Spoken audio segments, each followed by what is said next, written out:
Raja dan Sungai Kecil. Dahulu kala, hiduplah seorang raja yang semakin berkuasa dan kaya setiap hari, dan dengan itu tumbuh kesombongannya. Faktanya, dia menjadi sangat kuat, sehingga dia mulai menganggap dirinya sebagai penguasa, bukan hanya umat manusia, tapi juga alam. Beraninya cabang ini menghalangi jalanku. Aku ingin pohon ini dipotong.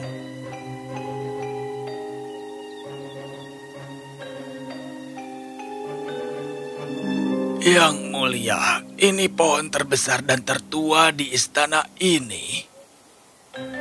Maka harus ingat untuk menunjukkan rasa hormat padaku.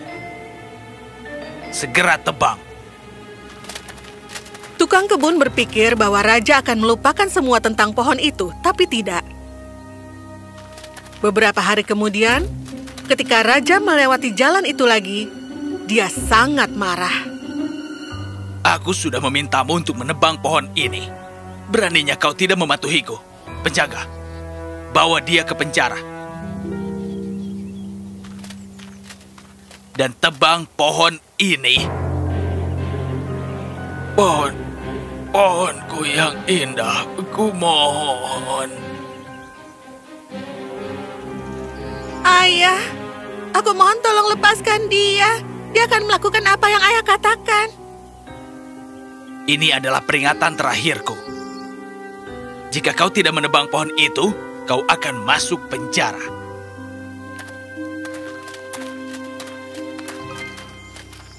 Pohonku, bagaimana bisa?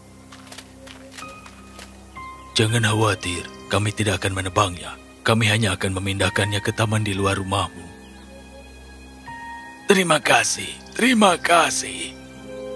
Putri raja menyukai pohon, bunga, burung, dan hewan. Dia sangat terganggu dengan sikap raja.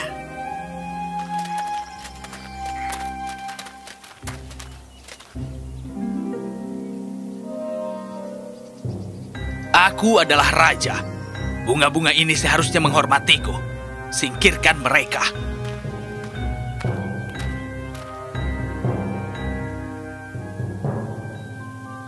Tempatkan mereka di belakang istana.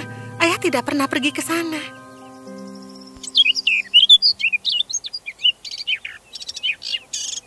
Beraninya burung-burung ini menggangguku. Hancurkan sarangnya.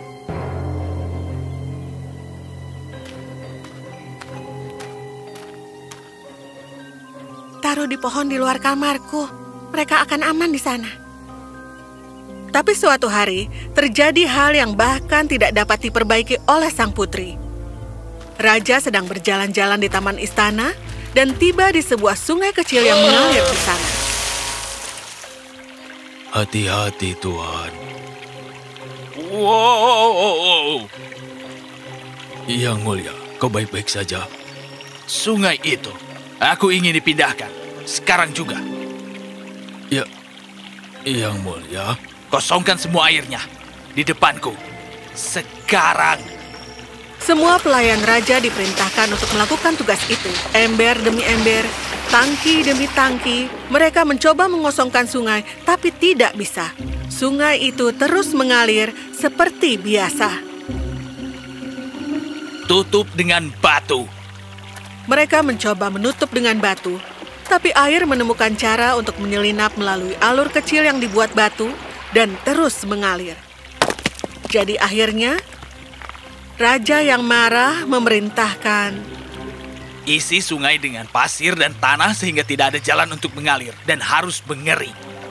Jadi, akhirnya setelah cukup banyak tanah dan pasir dimasukkan ke dalam sungai, tampaknya mengering dan tidak terlihat lagi. Sang putri terluka. Ayah tidak punya hak untuk melakukan ini padamu, sungaiku yang indah. Kali ini dia sudah keterlaluan. Bawakan aku kudaku. Baik, Yang Mulia. Sang putri pergi ke hutan, menuju rumah wanita tua bijak yang mengetahui banyak rahasia dunia. Kali ini, ayahmu benar-benar sudah keterlaluan. Bagaimana kita menghentikannya? Bagaimana kita mendapatkan sungai itu kembali? Apa dia tidak akan mendengarkan siapapun? Aku tahu beberapa makhluk yang mungkin dia dengarkan. Datang di aula kerajaan besok, aku akan mengirim beberapa temanku untuk menemui raja. Terima kasih. Seperti yang telah dijanjikan oleh wanita bijak itu, di aula kerajaan keesokan harinya, tiba-tiba muncul... Atas semua makhluk yang kau lihat di langit, selamat pagi yang mulia. Atas semua makhluk yang menggabungkan bumi dan langit, selamat pagi yang mulia. Apa? Siapa kau? Aku belum pernah melihat orang sepertimu. Aku adalah makhluk yang hidup di awan di langit. Dan aku juga pernah berpiknik di pelangi yang kau kagumi kemarin. Kau berada di pelangi? Dan siapa kau? Aku adalah makhluk yang hidup di tetesan air sungai yang mengalir ke laut, yang membentuk awan dan kembali menjadi hujan. Baiklah. Apa yang kau inginkan dariku? Awan menjadi lebih kecil, karena sungai tidak lagi mampu mengirimkan tetesannya. Aku dan teman-temanku tidak punya tempat tinggal, karena tidak ada tetes air untuk kami tinggali. Kami ingin sungai untuk dibawa kembali. Pergilah, aku tidak akan mengembalikan sungainya. Maka kau akan gagal dalam tugasmu terhadap kami. Lagi pula, jika kau berpikir kau menguasai alam, maka kau juga harus melindunginya. Pergilah. Sang putri sedih atas sikap keras kepala ayahnya, dan dia kembali ke wanita bijak. Jangan khawatir, putri sayang. Besok aku akan mengirim beberapa makhluk lagi untuk berbicara dengan raja. Seperti yang dijanjikan, keesokan paginya, 2 makhluk magis muncul di hadapan raja. Hah? Apa-apaan ini? Yang mulia, aku tinggal di bebatuan di sekitar sungai. Sungai? Jangan lagi. Yang mulia, aliran sungai akan memoles batu-batu itu secara menyeluruh saat menyembur ke atas. Tapi sekarang terlihat kotor, tidak mengkilap seperti sebelumnya. Mereka sungguh sedih. Dan aku tinggal di tanah akar pohon di sekitar sungai. Anak sungai akan memberi kami persediaan air untuk memuaskan dahaga kami. Sekarang akar pohon menjadi kering dan keras dan aku khawatir pohon akan layu tanpa aliran air. Kau bukan siapa-siapa untuk mempertanyakan keputusanku. Pergilah. Sang putri memohon kepada wanita bijak dari hutan untuk mencoba lagi.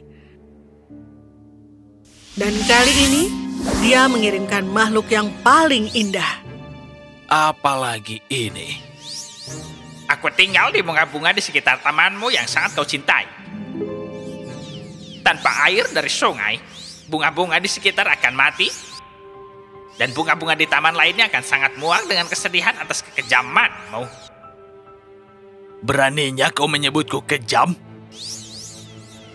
Membunuh makhluk tak berdosa adalah kekejaman yang mulia.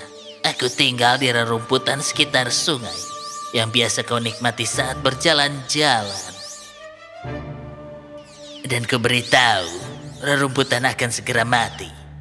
Pergi, pergi.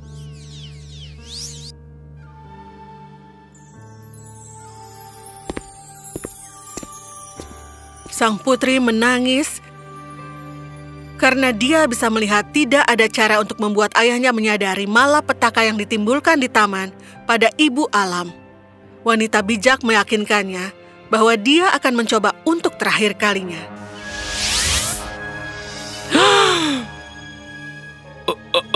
Apa kau ini? Salam yang mulia, salam raja. Akhirnya aku punya rumah. Apa maksudmu? Aku adalah makhluk yang hidup dalam kehancuran dan penghancuran segala sesuatu yang indah. Tidak ada yang menginginkanku, dan aku tidak punya rumah. Tapi sekarang setelah kau memindahkan sungai, pohon-pohon, bunga-bunga, rumput semua akan mati. Aku bisa membuat rumah untuk diriku sendiri. Kerajaanmu tidak akan memiliki keindahan. Terima kasih Yang Mulia. Tidak, aku tidak bisa membiarkanmu tinggal di sini. Tapi kau tahu, kau harus memilih sungai atau aku. Dan karena kau tidak akan mendapatkan sungai itu kembali, aku harus tinggal. Akan ku kembalikan sungai itu. Sayang, tanya wanita bijak di hutan itu. Bagaimana cara mengembalikan sungai? Tanya dia. Sang putri sangat gembira.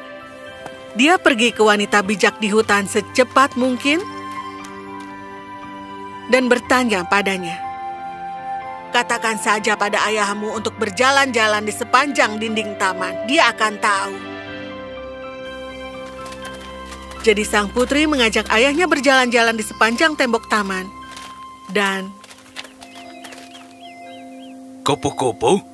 Aku pikir mereka telah pergi bersama sungai. Perahuku sedang berlayar. Ini sedang berlayar. Raja melihat bahwa ketika dia memblokir sungai, air dengan mudah menemukan jalan lain dan membuat saluran baru. Saluran yang mengalir keluar dari istana.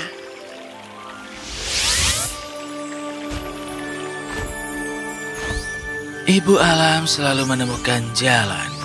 Jika tidak di kebunmu, maka di tempat lain. Raja, kau tidak bisa mengesampingkan alam. Tidak peduli seberapa kuatnya kau. Raja akhirnya melihat bahwa dengan menutup sungai, hanya kebunnya yang menderita. Anak sungai itu subur seperti biasa, membawa kebahagiaan dan kegembiraan ke seluruh kota. Buka penutup sungai yang indah ini sekarang. Ayah, terima kasih. Aku akhirnya menyadari apa arti kekuatan sejati.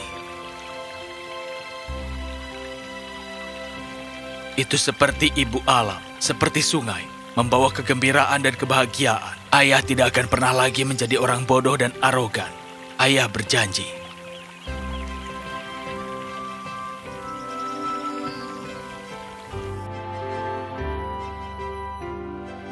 Dan begitulah, sang raja melepaskan semua kesombongannya dan menjadi mulia, penguasa yang adil, seperti seharusnya.